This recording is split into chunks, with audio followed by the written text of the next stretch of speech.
Hi, this is Akriti and I welcome you to my channel. I am making a video like this talking in front of the camera after a long time. There's something that I want to talk about today. A lot of people still think that rapes and sexual assaults happen because of the choice of clothing or about length of the clothes that the girl is wearing, how much skin is showing, but it has nothing to do with that. क्यों फिर एक toddler का rape होता है, क्यों एक बूढ़ी aunty का rape होता है, why do people rape someone wearing a बुरखा, उसमें तो एक थोड़ी सी भी बॉडी नहीं दिख रही होती. If clothes were the problem तो फिर किसी ने कुछ भी पहना उसके साथ रेप क्यों होता है. एक छोटी बच्ची जिसने डायपर पहन रखा है उसके साथ क्यों रेप होता है. उसको भी देख कर अट्रैक्शन हो गया, उसको भी देख के इतनी हवस आ गई कि कंट्रोल ही नहीं हुआ. प्रॉब्लम ना कभी कपड़े थे, ना कभी है, ना होंगे.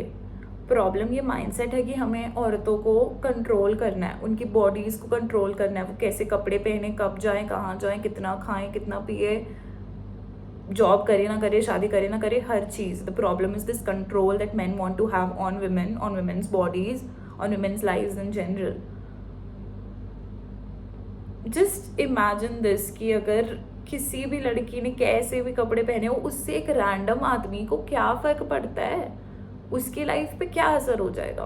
अगर एक लड़की अपना पेट दिखा रही है, क्लीवेज दिखा रही है, कुछ भी शो कर रही है अपने बॉडी का कोई पार्ट, तो why does this random dude care so much. चाहे वो इंटरनेट हो या रियल लाइफ हो, कोई लड़की अपनी बिकिनी में पिक्चर पोस्ट करती है तो एक नॉर्मल सा लड़का क्यों ट्रिगर हो जाता है भाई कि तू आर है, you belong to the streets, fatherless behaviour. Why do you care so much. तुम्हारा ईगो क्यों हर्ट हो रहा है इतना ज़्यादा. उसकी बॉडी भाई, वो कुछ भी करे उसके साथ. Why does it take so little for you to get triggered.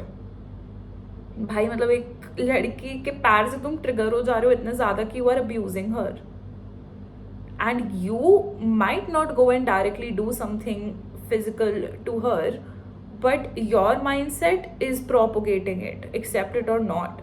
और भाई जो भी बड़े लोग हैं, टीचर्स, पेरेंट्स, सब लोग, कोई पीछे नहीं हटता लड़कियों को लेक्चर देने से कि भाई तुम ऐसे कपड़े मत पहनो, लेग स्टिक करके बैठो, झुको मत, चुन्नी लो, वट एवर, जो भी ये सारी संस्कार वाली बातें होती है. बट कितने ऐसे लोग हैं जो सच में बेटों को और लड़कों को सिखाते हैं कि don't crack rape jokes, don't look at a girl in a bad way, don't stare at her, don't make her feel uncomfortable. कितने लोग हैं जो एक्चुअली एक्सप्लिसिटली ऐसा बोलते हैं अपने बेटों को कि तुझे लड़की नहीं छेड़नी, तुझे रोड पे जाती किसी लड़की पे कमेंट्स नहीं पास करने.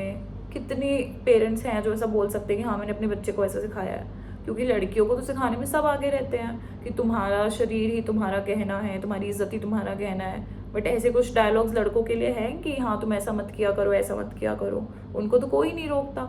सारे रेस्ट्रिक्शंस, रात में बाहर मत जाओ, ऐसा मत पहनो, ऐसा मत करो, सब तो तुम लड़कियों से ही कहते हो. बट एक्चुअल में जो क्राइम कर रहा है उसको तो रोको, उस पर तो रोक लगाओ.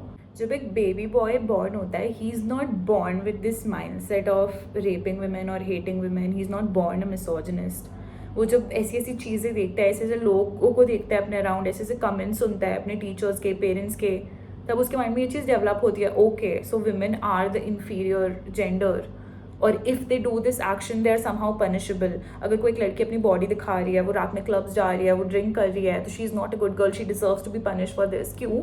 क्योंकि उसके अडल्ट्स ने ऐसा बोला, उस टीचर ने ऐसा बोला, उस अंकल ने ऐसा बोला. तो तुम प्रोपोगेट कर रहे हो, इस चीज़ को बढ़ावा दे रहे हो. This is what the rape culture is. ऐसी ऐसी बातें बोलना, ऐसे जोक्स बोलना, एंड देन जब कुछ ऐसा इंसिडेंट होता है तो तुम बोलते हो हाँ ऐसा कैसे हो गया, it's so sad. You don't realize that you are part of the problem by not stopping it and by contributing to it actively by saying statements like these. सबने ऐसे ऐसे statements सुने होंगे. She must have provoked him. कुछ तो किया होगा उसने.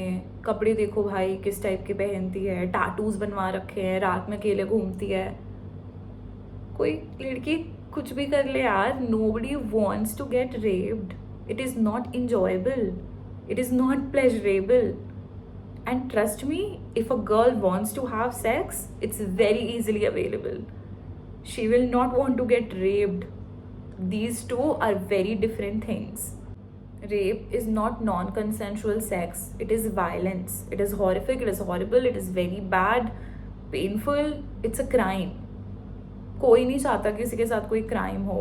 जिसे कोई नहीं चाहता उसके साथ मर्डर हो, nobody wants to get raped, okay? I mean, it's very sad that I have to say this out loud for people to understand, but just because एक लड़की ने छोटे कपड़े पहने तुम assume कर लेते हो कि भाई she wants to get raped. I mean, how narrow could your mindset be? और तुम लड़कियों को तो बहुत बोल देते हो अच्छे घर की लड़कियां ये नहीं करती वो नहीं करती, ऐसे कपड़े नहीं पहनते। भाई कभी अपने बेटों को बोला है अच्छे घर के लड़के ऐसे घटिया मजाक नहीं क्रैक करते, अच्छे घर के लड़के रेप्स नहीं करते? उनको तो ये बातें बोलने में तुम्हें शर्म आती है, तब तुम्हारे टंग ट्विस्ट होने लगते हैं। बट लड़की पे हर तरह की कुछ भी बोल दो जो मन में आए, without considering her feelings, how it will impact her in the future, how she feel about it. और किसी लड़की ने अगर नॉर्मल सी रील डाली है कुछ भी पहनकर, तुम उसके नीचे एक छोटा सा कमेंट भी कर रहे हो ना कि भाई तू आर है, you belong to the streets, तुम जैसी लड़कियों के साथ ही ऐसा होना चाहिए, ऐसा होना चाहिए, मैं तेरे साथ ये कर दूंगा। भले ही तुम कुछ तुम्हारे इंटेंशन ना हो करने का, अगर तुम ऐसी बातें बोल भी रहे हो ना, you are a part of the problem, you are making rapes happen, you are propagating it, you are fueling it. So stop it, please stop it. It's honestly very heartbreaking to see this immense rise in people just hiding behind faceless Instagram IDs and commenting shit like this under people's posts. And in real life also, ministers are saying stuff like if rape is inevitable, just lay down and enjoy it. You know, blaming the victim is very easy, but actually changing the mindset is hard. And in this case, I really hope that you take that difficult step instead. If this made you uncomfortable, good, it should. And if you agree, share it with a friend and start this conversation. Start talking about this. Stop victim blaming. Stop slut shaming girls.